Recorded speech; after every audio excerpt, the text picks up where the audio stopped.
every year, and our church has always voted against it. But I guess that's what they figured, that it's going to be pushed through the Methodist denomination.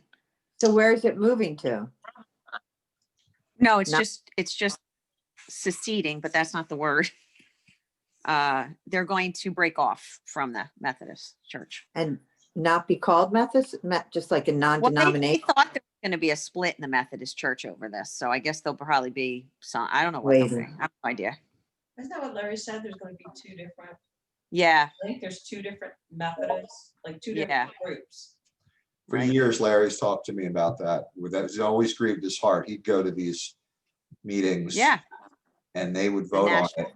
And it would slowly, the number of people against it would decrease. And he was like, Yes. it's a matter of time. But Yep. getting to what I think, we talk about what happens in the, at the time of the end. Christ seems to come back and destroys the ship that's sailing on, like in Acts 27. See, the ship that took his people across the sea, God says, yeah, you guys don't function anymore because you've allowed sin to infiltrate. And so he begins to throw, like Paul did, they threw stuff out to lighten the load.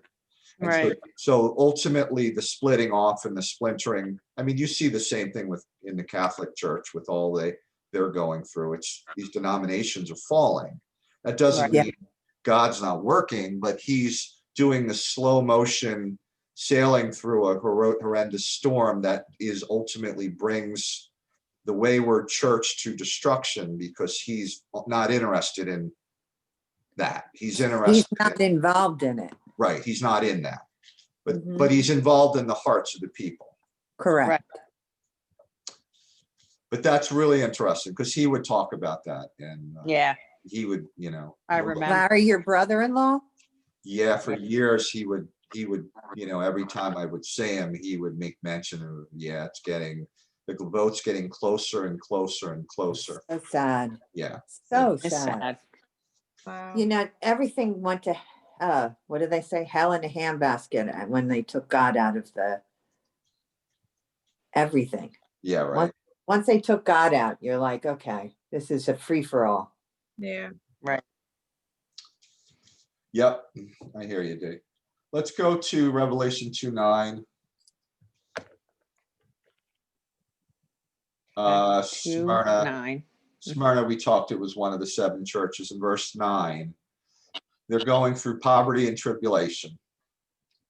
Okay, it says they're rich despite poverty and despite tribulation. Again, that verse kind of destroys one of the things that you mentioned earlier, Don, which was the doctrine, name it and claim it, or whatever we said there.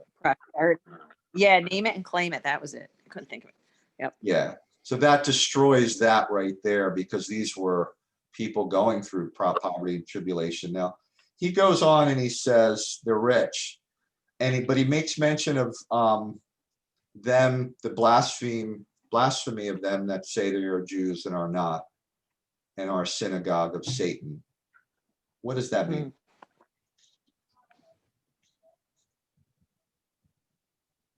That means that the Jews that he's talking about are not true Christians.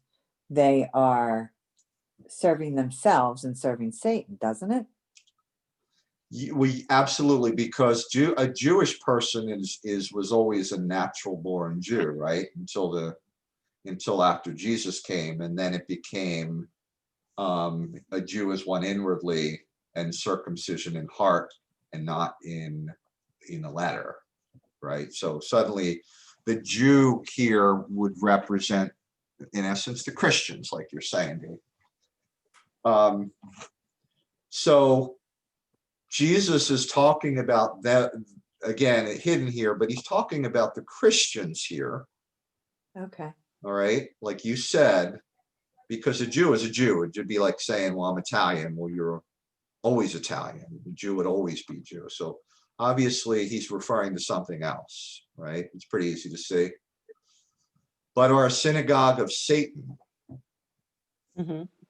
okay? What does that mean?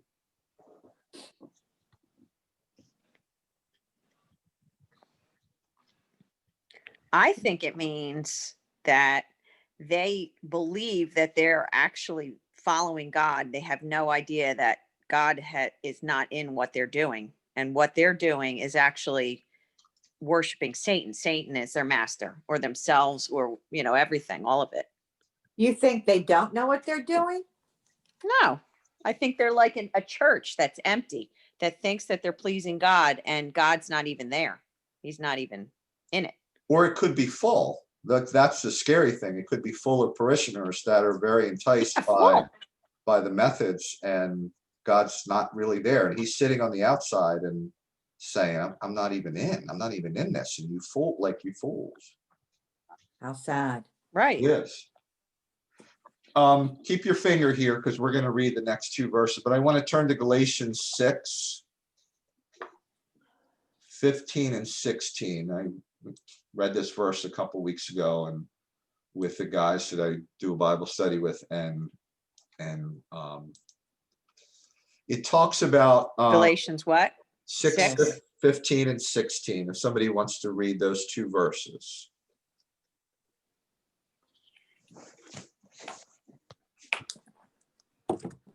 Mm. You reading, Don? Yeah, I'm sorry. My thing was frozen. Oh, Tell me it again. What verses? 6, 15 and 16. Yeah.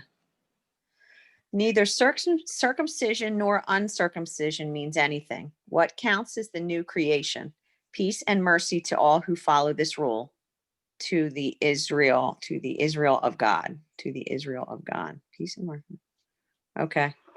Okay, Is that now we just mentioned in that other passage that I read in Romans, what said is a Jew is no longer one who's Jewish inwardly, and circumcision is that of the heart.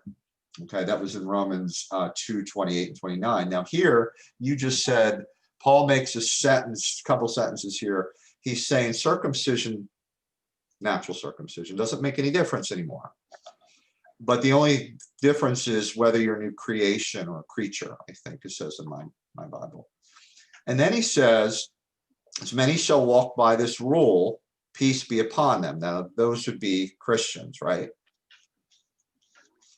But then he says, and upon the Israel of God. so Who's those are the Christians. Right. So Israel in the New Testament, the Israel of God is now who? Remember, in the Old Testament, the Israel of God was a nation and physical people. So here Paul makes one of those backhanded statements about Israel of God now being Spiritual people. correct. Spiritual Christians. Right.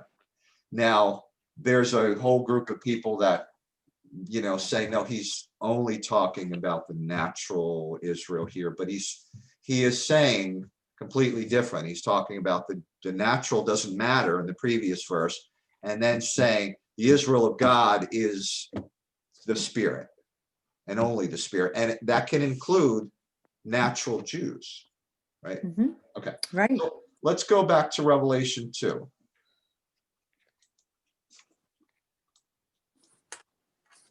And I think we left off in 10. So we're going to read 10 and 11.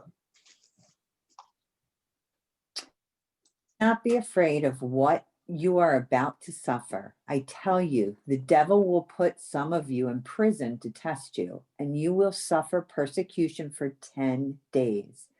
Be faithful, even to the point of death. I will give you life as your victor's crown.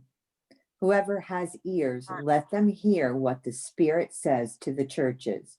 The one who is victorious will not be hurt at all by the second. Okay, 10 days here. Well, so what does 10 days in particular in verse 10 refer to? Persecution. Suffering. Right. So it seems to be Complete. a period set aside, like you said, suffering. What did you say? Proving? Didn't you Trial? say 10 means completion? Oh, Well, Okay. 10 seems to be, again, from God's perspective, if we are walking in the way that he desires, he will bring 10 days, and it's not 10 physical days, but he brings periods of 10 days into our life, right? Why? What does it do? That word that you said last week. Sanctification? Yes. Yeah. Sanctification. How did you know that? Megan said it. No, how did you know that she was referring to it?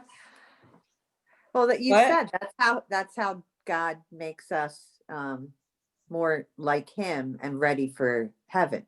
So God's perspective, going back to Esther, the bride who is preparing herself to meet the husband, she's using skin treatments of myrrh. So from God's perspective, that's beautiful. But the paradox from our perspective, it's usually what?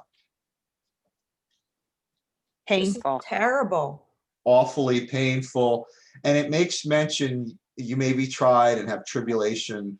Again, Daniel and those guys went through their 10 days, and that wasn't the only 10 days they, as an example that they go through in Daniel, because they go through a lot of other trials. The four of them do in Daniel, but also Daniel himself goes through same kind of, he goes to the lion's den and, and things like that. But so we have, if faithful unto death. Now, we could say, well, that's only referring to natural deaths, but what other kind of death could we have? Spiritual death? Or death to self? Oh, Maybe death to the area self, that gotcha. God's targeting in any given situation. Because if we have, I would think we have more than one period of 10 days in our life. Yeah. So we could be death to self. It could be natural death too, but it could be death to self. But it says we get a crown of life. Whatever that means. Now, whether that's referring to what Daniel and his friends got as a reward for going through their 10-day period of time with knowledge, wisdom, understanding in this life, or whether it's referring to something we get on our head in heaven, I don't really know. Or maybe Doesn't both. matter, right? Yeah. Doesn't matter. So let's turn to now James 1:12.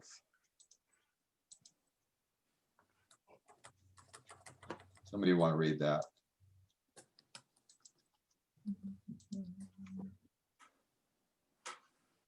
I have it. James 1:12. Yeah. Blessed is the one who perseveres under trial, because having stood the test, that person will receive the crown of life that the Lord has promised to those who love him. Okay, same thing. And one of my Bibles says temptation, but if you click on the word, it says proof, being proved, like Daniel and those guys were, proved that they were going to remain faithful or whatever. But yeah, so there's that crown of life again. And that in this example, he doesn't mention physically dying, but there's something you have to endure. Now let's turn to another passage, and this is 2 Timothy 4.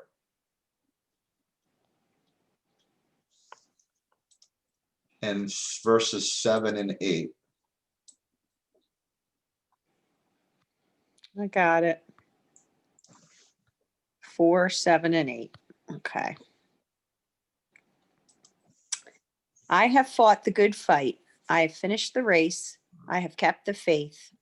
Now there is in store for me the crown of righteousness, which the Lord, the righteous judge, will award to me on that day, and not only to me, but also to all who have longed for his appearing. What was that in? Timothy? 2 Timothy 4. Oh, You know what? Do me a favor, Don. Can you read 4 and 5 and verses 5 and 6 too? Sure. But you, okay, wait. Am I in the wrong one? No, Second No. Timothy 4. Oh, 5 and 6. Okay. But you keep your head in all situations, endure hardship, do the work of an evangelist, discharge all the duties of your ministry. For I am already being poured out like a drink offering, and the time for my departure is near. Okay, so here Paul talks about, he's talking to Timothy and he's talking to him, and he refers to like suffering hardship. Now he says, do the work of an evangelist. And I thought, oh, okay, well, he's just talking to, only somebody that, like Dale Everett. Remember Dale Everett? Who would heal all those people. And one of the things that it said is this is not the work of some like an apostle-y guy, but it would be the work that everyone has some type of ministry in their life. Could be to your family, your coworkers, whatever. But it says suffer hardship. It talks about, Paul says, for I am already being poured out as a drink offering. Is that what it says? Yeah. Yeah, that's what it says in verse 6. But he says, I fought the good fight, I finished, and I have kept the faith. So again, there's been some great difficulty he's come through. And I know we could say he's talking about dying, and it's also making reference to keep the faith, I fought the good fight. And he talks about in verse 8, he talks about he's laid up a crown of righteousness. Now, I don't think this is the same crown as the crown of life, but it could be. And I'm not really sure if it's the same. You guys, does it say the crown of righteousness in yours? It does. Mine, yeah. So maybe this is another crown. Maybe it's the same crown, but the pathway through it seems to be similar. Right? Suffering, you go through the test, whether it's referred to as a 10-day, you have to endure, you have to be faithful. And then there's something that's received if you do that. So there's a couple things here that's interesting, but notice the way it's in verse 8. Look at verse 8. Read verse 8 again, somebody. may I read it? Yeah. All right. Now there is in store for me the crown of righteousness, which the Lord, the righteous judge, will award to me on that day. And not only to me, but also to all who have longed for his appearing. What does that mean? Long for his appearing, or have loved his appearing. What would that mean? I feel like that's when he comes back for us, or when we get to see him. Don't you? Like that we're just like, I don't know. I feel like longed means like you're like aching for somebody. I don't know.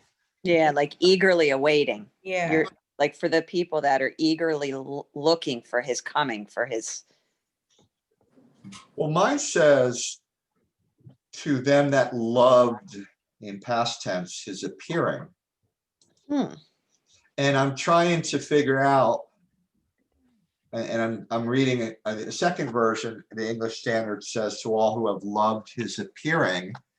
And Jesus hasn't come a second time, so was sort of perplexed as to why it's referred to that way. What do you mean loved his appearing? When did he appear? What is it? It's 2 Timothy? 2 Timothy 4, verse 8. It sounds so different than what ours says, Let's go and we'll look at what it says here.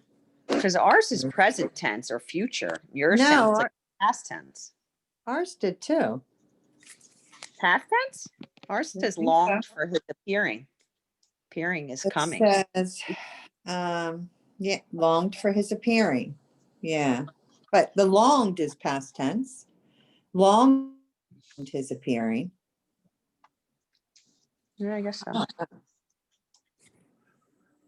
Yeah, here's yet another version says, but to all those loving his manifestation. Okay. Loving like present tense?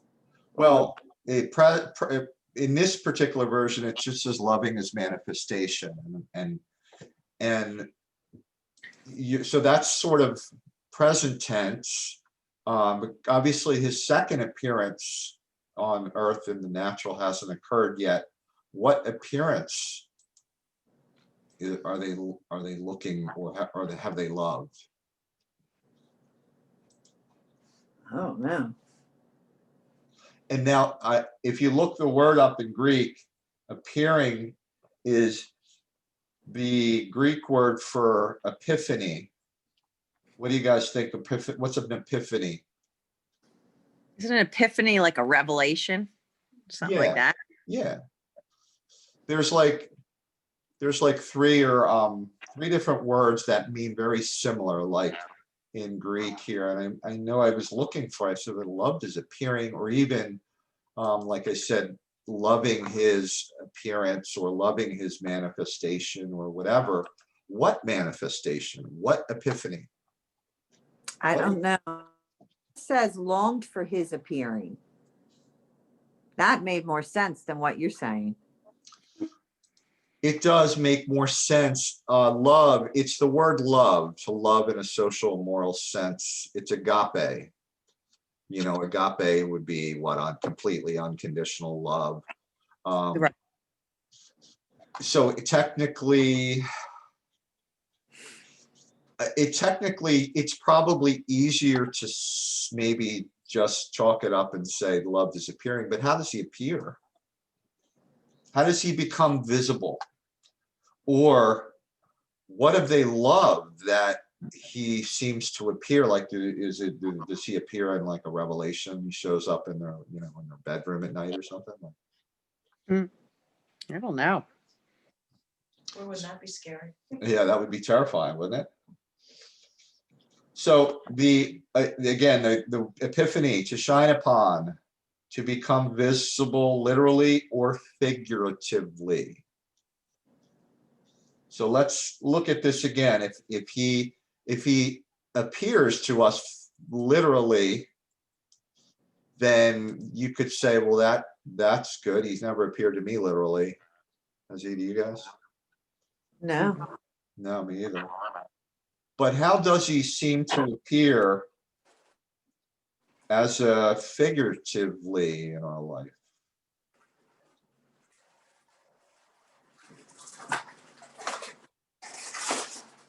I can't hear you, Meg. I think you're muted. Are you muted? Yeah, she's muted. Oh, she means to be muted. I think she. No, oh, but yeah, my kids were being crazy. No, I mean, like I've encountered like situations where I know like it just had to be like God. Like say if I just needed like some sort of encouragement and it's like at the exact time, I'm like, there's no way that that's not God right there. mm-mm.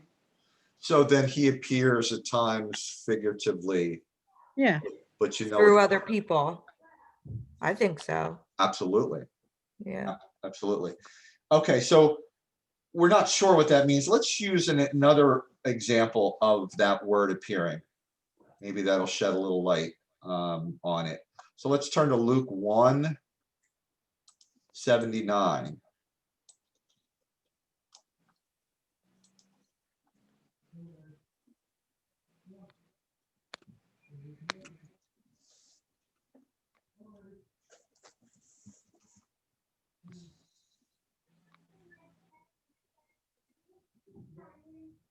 To shine on those living in darkness and in the shadow Is that it? Yeah. To Oh, to shine- guide our feet into the path of peace. Okay, so now the word appearing would be to shine upon. Okay, that's the same word as Paul makes mention of those that loved his appearing.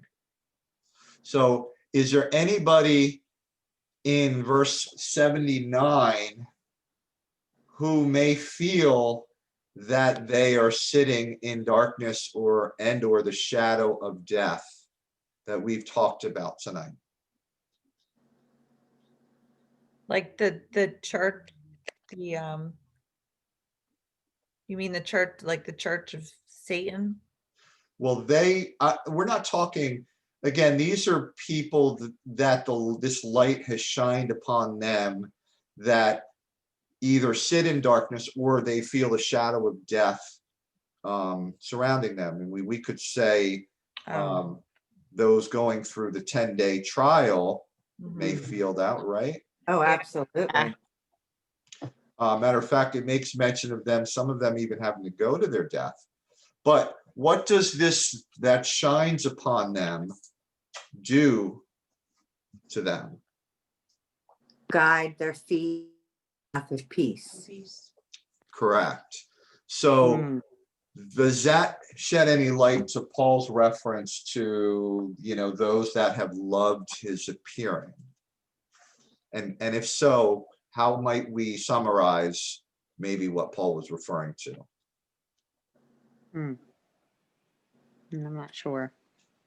God was always there, is always there when we need him. Okay. And in particular, when he sends the 10-day periods into our life, that he does because he's putting myrrh on our skin. Because from his perspective, if we respond correctly, we're what? Beautiful. Beautiful. From our perspective, we are sitting Like, ouch. in Stop for it. darkness, Yeah. and we're sitting in the valley of the shadow of death, and yet that's Jesus's way of actually appearing. Mm. But is it because that's the only time we listen to him when we're at our worst? Sometimes. Yeah. Sure, but That's- it's also the way that he has the most capability of rewriting the contents of our heart when Right. we go through difficult Good, times. yeah. And he refines us. He burns away all the things that are dross, right? What's dross? Absolutely. If we let him, and then of course, then he'll send another period of 10 days upon us. Oh, continuous. Well, hopefully it gives us a little break. He leads us, hopefully some By still still water. That is a Um, neat thing to think when you're going through something like that God views this as beautiful, something that's devastating from our earthly perspective, that God, could be viewing it as beautiful. Yeah, isn't that weird? Because I know I never saw Luke 179 with any depth at all. And to think that's what Paul is saying, hey, when Jesus shows up in the form of a awful time or whatever, this is great. He's showing up and like make good use of it. Let him guide our feet into peace, because our natural instinct would be to be totally whacked, right? That's why he says, my thoughts are not your thoughts, my ways. Or is it the opposite? Your No, ways no, are- no, you're my right. my ways are not your ways. He doesn't do things the way we do. He doesn't think the way we don't think the way he thinks. Right. And so we are like at such a we're so ignorant to his ways, and we're so ignorant to his methods that these people that are reaping the crown of what, righteousness, or the crown of, what was the other one, Life. that are like not even realizing it. They're just like, oh, please bring the trial to the end, and they're fighting God and his appearance in their life, and they don't even realize it. You know what I mean? And I think Paul's referring to that. One other scripture, Titus 2, 13 and 14. Titus 2. Actually, is it 30, do 11 through 14. Titus. Mags, do you want to read? You want me to read? I can Can't- read. You can't said see. 11 to Is 13. Megan muted? 14. You're muted.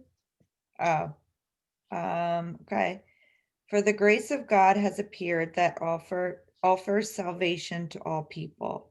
It teaches us to say no to ungodliness and worldly passions, and to live self-controlled, upright, and godly lives in this present age, while we wait for the blessed hope, the appearing of the glory of our great God and Savior Jesus Christ, who gave himself for us to redeem us from all wickedness and to purify for himself a people that are his very own, eager to do what is good. Okay, so we see in verse 13, looking for the blessed hope and appearing of the glory of the great God and our Savior Jesus, which you would say, oh, it's just a second coming.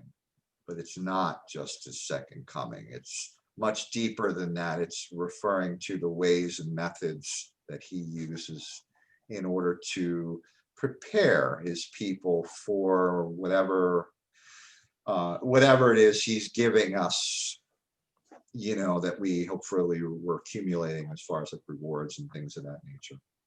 Yeah. So I just wanted to, just as I just read that, I was just like, oh yeah, like those are some of the deep, insightful words, because I find Paul difficult to read sometimes. Me too. But again, we have Daniel. Maybe next time we could continue on in Daniel, because I find his stuff interesting, and So do I. some's really hard to even really know what he's talking about. But we know his friends and him go through. I made mention of Lion's Den. What else do they go through? The fiery furnace. Fiery furnace. They turn it up really hot. Right, and what's burned off in the furnace for those guys? Oh, the chains or the The bound, what they were bound with. Right. The So ropes. they saw the appearance, like Paul talks about, of Jesus in their life. Because I'll be dang sure if it were me going into a fiery furnace, I'd be scared to death.